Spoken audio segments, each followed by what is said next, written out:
Hey guys, welcome to this week's podcast episode for the Financial Freedom Podcast.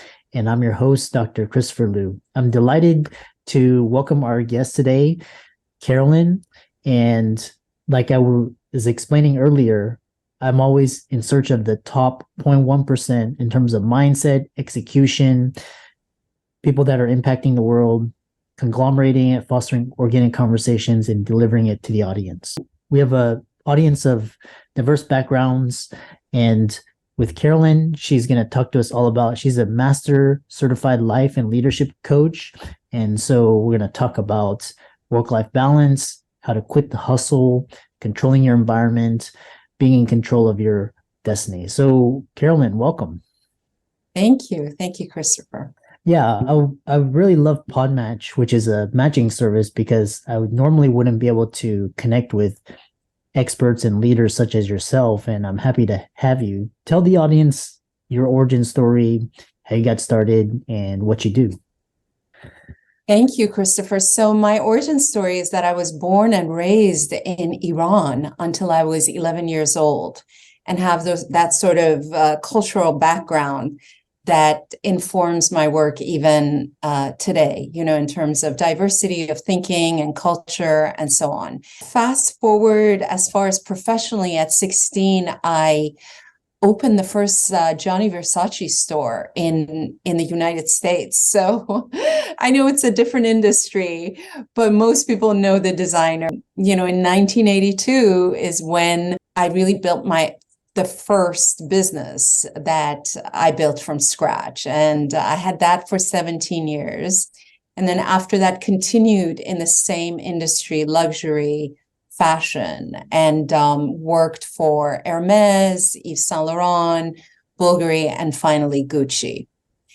And that was 3 decades in an industry where I thought I was selling items, but really what I was selling was connection, a sense of, learning that people really, what they pay for at the end of the day is a sense of being taken care of being seen, of being heard. I took that into my second career, which again, I built from scratch, which is to be a life and leadership coach. Today, that's much more known. It's almost too known in that everybody seems to call themselves a coach. A decade ago, I was getting the question of like, what do you do? What's a coach? And I will say that one of the things that drew me to wanting to have this conversation with you is because I do work with a number of physicians that want to transition into creating a second career for themselves and are not sure how to do that. They feel very boxed in by, their title and what they've been doing. And I help them see that really what they have been doing is much bigger than even what they think and what they've been told they do, and how to create a prosperous business again in the second half of their lives. And that's what I do. I love that. I really, I think the best way to get a business experience is working for these high-end brands. They know all about what I love about it is that they're selling identity and feeling, and that's why they're so prosperous, and then translating it into leadership. And that fantastic story. And so we'll talk about, especially this idea of you come up with this there's this really good book about amateur versus pro and going pro. So you came up with this distinction very clear early on and a very clear driver of your work. So connect this dot between where you started and where you're now. So I have to give credit to Steven Pressfield for his book. I think it's called Turning Pro, which I read ages ago. And through the years, it's really nurtured this distinction that I work on with my clients of what it means to really turn pro in life. Because so many of us, we live like amateurs our entire life, and then look back and wonder what happened. And really, life is about living skillful. A good life is about living skillfully. So many of us think it's about our character and our personality. And yes, character can be cultivated. Personality is a made-up thing. What matters is how you do what you do. And when we turn pro, whether it's in our relationships, in our communication, in our leadership professionally, in our ability to create prosperity, there is a way that professionals do it that's very different than how amateurs do it. And that's what I'm talking about, that distinction. Yeah, really, really interesting. And I didn't really turn pro until 38. I've considered myself a amateur before that, and it's just fascinating where you and I love that book, Stephen Pressfield, where it's really like be the very best at what you do, like as you call it, living skillfully. And one thing is talking about is this idea of, you call it the game of life. I know it's cliche, but describe to us your philosophy in this game of life, amateur versus pro distinction. Yeah, thank you. So many people have a negative reaction to the word game, like, oh, I don't play games. And I love games because games are fun. And if you can, instead of shaming yourself, sort of like game yourself, it's so much more fun. And games allow us a framework to work within and to have fun within and to expand ourselves and push the boundaries. So that's why I see life as a game, not because I see it as a small thing or unimportant thing, but because a game has rules, so does life. A game has a beginning, a middle, and an end. Actually, so does life. And it behooves us to realize that, because so many of us live as though there's no end to life, as though we're not in actually the middle where, the first half is gone, and you said that you turned pro at 38. I turned pro, honestly, in my early 40s. And when you realize, oh, okay, so there are rules. This is a game, and like basketball and football and soccer, there are rules. What are the rules? When you learn what those rules are, what those principles are, then you can turn pro. Then you can practice and you can train, and you don't take it so personally. That's why I call it the game of life. Yeah. Yeah, I love that. So, we're talking about this idea, especially in this day and age. Everything seems so chaotic, and we're having all these like polycrises. What are 4 life principles for the audience? They're in this rat race, always striving. How do they quit this hustle? How do they get out of it? I'll give you the main one. If I was ever going to get a tattoo, this is what the tattoo would say on my arm, so I could see it all the time. I'd put it right here. Slow down to speed up. Slow down to speed up. So regardless of their age, all my clients are high achieving. They are ambitious. And I'm not just talking money. I'm talking about wanting to really live on the edge, push the boundaries, see what they are capable of in every area of their lives. Ironically, in order to do that, we need to slow down to the pace of the present moment. So as I'm sitting here with you, 20 minutes ago, before you and I got on, I was doing something completely different. Right now, in this moment, nothing and no one exists but you, Christopher, and engaging with you and bringing everything that I have to this moment. Ironically, that's later down the road, I will succeed, because in this moment, I was completely slowed down. I'm not saying slow down to sit on the couch and watch Netflix all the time and, like eat bonbons. I'm saying slow down so you can see the opportunity that is in front of you in this moment. So that's, for example, rule, literally rule. Yeah. Yeah, really, that reminds me, because I was talking to another guest, and she was saying the same thing. She's like, if you're anxious, you're living in the future. If you're depressed, you're living in the past. And this present moment is only what we have. And what's interesting is, as we go through life, people come and go. Some of them go earlier, and then it's really interesting how this idea is like all we have is, this present moment we have today. Tomorrow is not guaranteed. So if you wake up tomorrow, you're lucky, and then, which is really hits to the core of what you were saying. But you see, go ahead. Sorry to interrupt. What I'm saying is not new. Like you can open Instagram any minute of any day and see something to this effect or read a million books. The power of coaching one-on-one especially, but in groups as well, is you could teach people how to do that. We don't get lost in the what to do. We get lost in the how to do it. Everybody knows that we need to be present, but how do you do it? That's the power of coaching. Yeah, I love that. You as a physician, you as a doctor, many doctors don't do that. You know that. And the ones that are doing well and creating more prosperity for themselves are the ones that have made that shift to holding this sort of exquisite space for their patients, whether it's 5 minutes or 50 minutes. And those are the ones that are excelling in your field.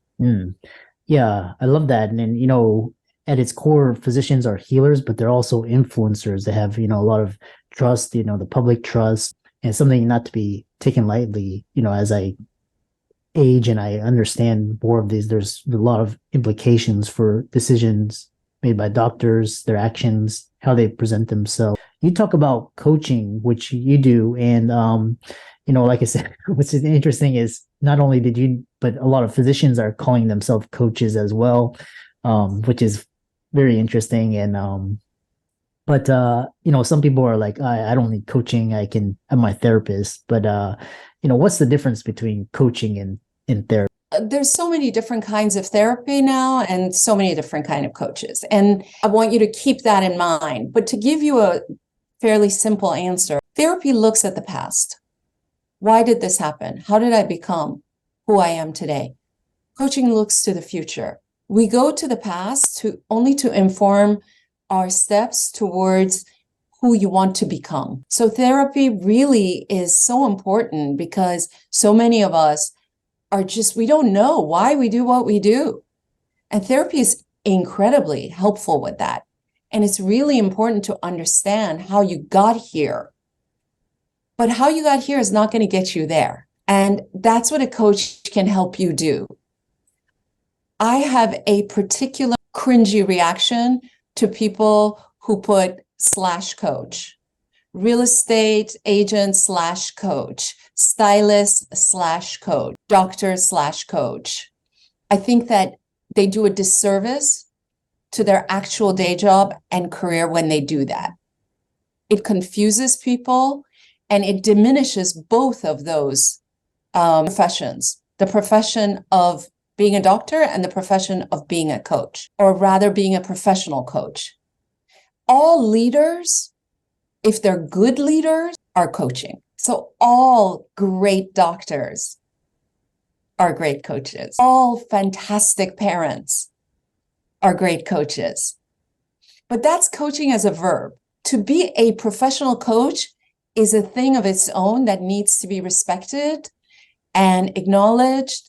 And it is I put it to you that 2 decades from now, everybody will have a coach like they have a doctor, a lawyer, an architect, or a trainer. And it wouldn't be such a thing of like, you have a coach. It's not going to carry this charge to it. Yeah. Yeah. I love that. And, even what I find interesting is studying the top people in the world, top athletes, even Michael Jordan, Tiger Woods, all of these still have coaches. They have coaches in different areas, fitness, diet, training, strength, everything. So, if the top people are having coaches, imagine how working with a coach can supercharge there. So you have some ways that you can supercharge people's productivity results using your coaching methods. So describe that. There are lots of ways, but we always have to start from a person's values. listen, at the end of the day, okay, yes, there are assessments and so on and so forth, but basically a really great coach, what does she or he do?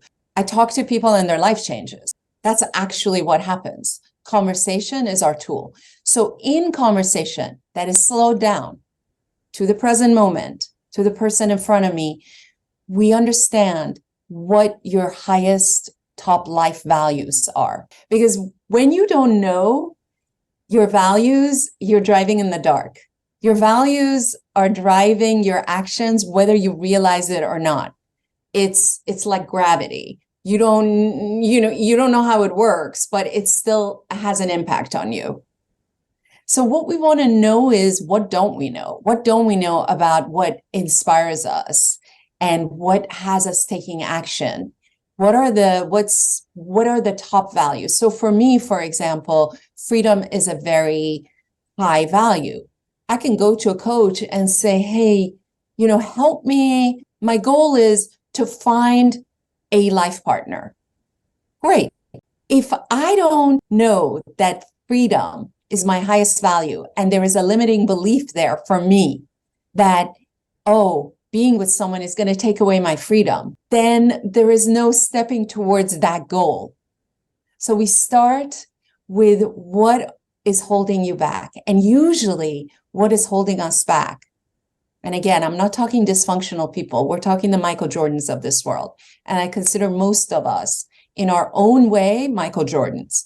Okay, so what is usually holding us back is somewhere inside our values, our subconscious, things that are, beliefs that are limiting us. So we go deep in there and we unearth those beliefs. What is limiting you?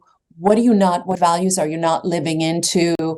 And working with those and shining a light on them. And then once the client has an insight, oh my God, wow, you're right. I do think that if I am with someone, it's going to curb my freedom. We can go into, well, is that true? Is that true? Is there anyone around you who has their freedom and also a life partner? And systematically, we move forward until we get to small action. What is the first small step you can take in that direction? I love that. As a ending question, how would you suggest anyone who's interested go about finding the right coach for them? And, if it's the right fit, how can they contact you, follow you, reach out to you? Okay. Thank you. So following me is easy. I'm on Instagram. I'm on Facebook, Carolyn Mahboubi Coach. I'm on LinkedIn, where a lot of my clients actually, that's my number one platform is LinkedIn. The best way to stay in touch and to learn, because everything I've shared, I put out in blogs on a weekly basis, is to go on my website, Carolyn, to sign up for my journal. And, I don't spam you, but once a week you get something from me that is very personal, and it's all about self-coaching, helping people to self-coach. As far as clients, what I advise is always get an experience of coaching. Don't just go for someone whose price fits in your budget. The best way is through referrals. Find someone who has worked with someone and you've seen the change. You've seen the transformation in your friend. And that way you can get a referral to a coach. And then, once you connect with them, have an experience of coaching. Have a conversation, maybe 2, maybe 3, that really allows you to understand whether it's a fit. With the right coach, you should feel a shift literally from one session. Your life is not going to change in one session, but you should have insights from one session. You should have some, aha moments that you feel the energy shifting inside you and you feel like, oh, wow, I actually went into my life after that session and did something differently than I had in the past. Yeah, so wonderful. And I love this. I really love this idea. Individuals bringing their philosophies, their life experience, really making an impact. So let's thank Carolyn for coming onto the podcast. A really very fascinating, enlightening discussion around the topic of coaching. All of Carolyn's resources will be in the links and show notes, and be sure to check out her website to find out more about her. So thanks so much, and thanks for coming onto the show. Thank you, Christopher.